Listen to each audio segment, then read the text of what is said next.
Hi there. Thanks for tuning in. This is Elvire. Elvire is here helping you connect the dots between the mind and the body. I want to talk with you for a moment. What is an underlying, murmuring reason why so many women have so many challenges and have so many ailments? And you might go like, whoa, where are you going with this? I'm going into a loop and I'll tie it together. Ever since we are small, women and men, guys, you can listen in, but this is actually meant for women mostly because I like to focus on women because only a woman understands a woman. And I just like to keep it that way. Ever since we were small, women or girls were told or got the impression of what was said, if I stand out, I'll get kicked out. If I stand out, I'll be kicked out, not accepted. We are told over and over again to play small, not to shine. That's for the guys. The guys earn the big salary, they have to shine. Well, you know what? When we women are independent and shine, meaning we earn a good salary because we are just as smart, if not smarter than men, we're kicked out. We don't belong. We risk losing love as a whole. It's amazing.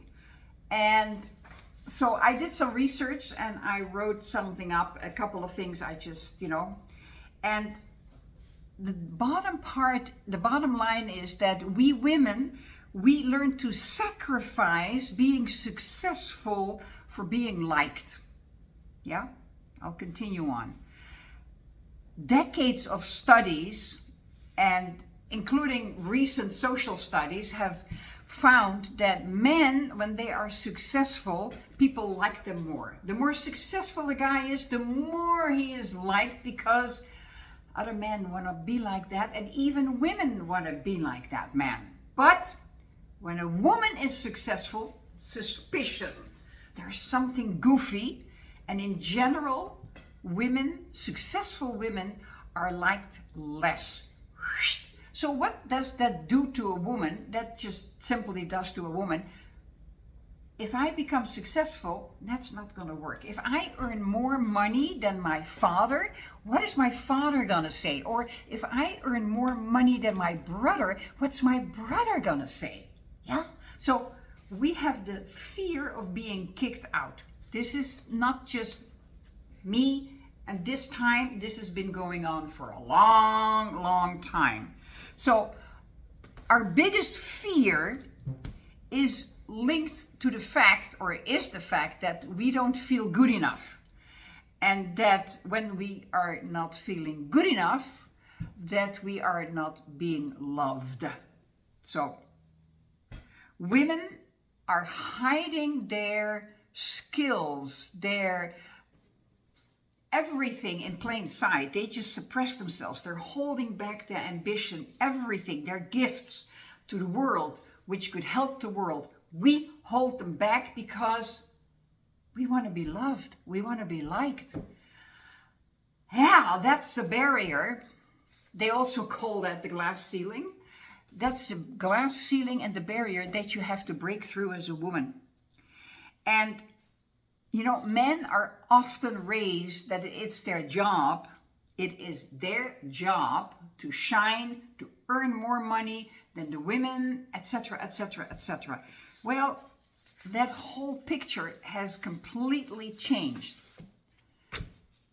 There are a lot of women who are in high positions who earn a lot of money because of the service that they provide, but they are not liked, not at all.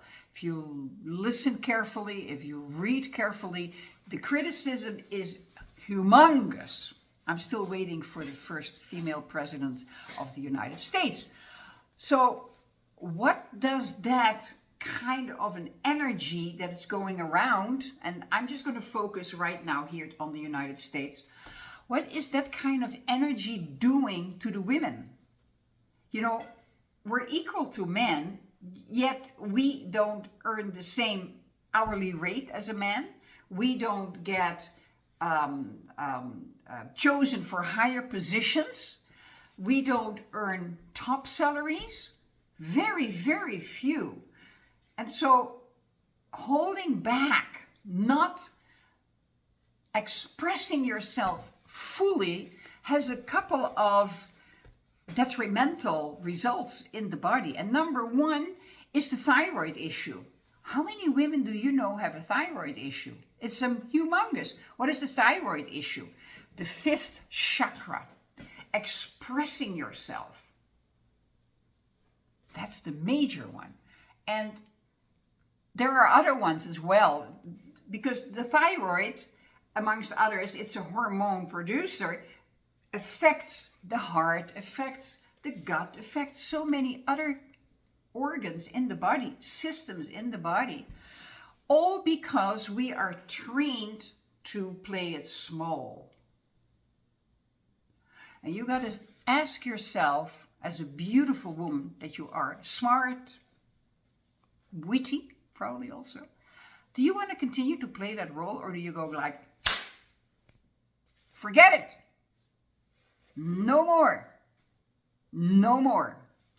When you do that, you have to realize that you might lose some friends around you. You might gain some female friends who say like, hey, what you're doing, I want to do that as well. Let's do it together. You might end up in some relationship challenges with your spouse, with your adult sons, with your father, etc., etc., etc., and especially also with your mother, because your mother most likely is from that generation. You know, don't stir up the sand. You know, don't create the dust bowl. So you came here for your expansion, your experience. You want to get sick because you're not expressing yourself. You don't have the experience that you would love and you intended to have in this lifetime. Ask yourself, ponder on that. Serious. I'm very, very serious. I was raised in that whole area as well. So please, I'm just talking from my experience. So, you know, you just break free. And when you break free, you take the consequences. And you know what? When you believe in yourself, when you consider yourself a winner, a success, and you imagine yourself constantly being successful in everything that you do, that the universe is backing you, because the universe is backing you, because the universe loves you, just go for it. Do it. Just do it, do it, do it. You're only here once. This is not a dress rehearsal. You're here only once. So, I'm going to leave it at that. A lot of stuff to ponder about. Do me a favor. Like this video, click on the subscribe button. I would really, really appreciate that. Leave me comments. Ask me questions. I just love to answer them all. I love to help you. Thank you for listening in. I appreciate you.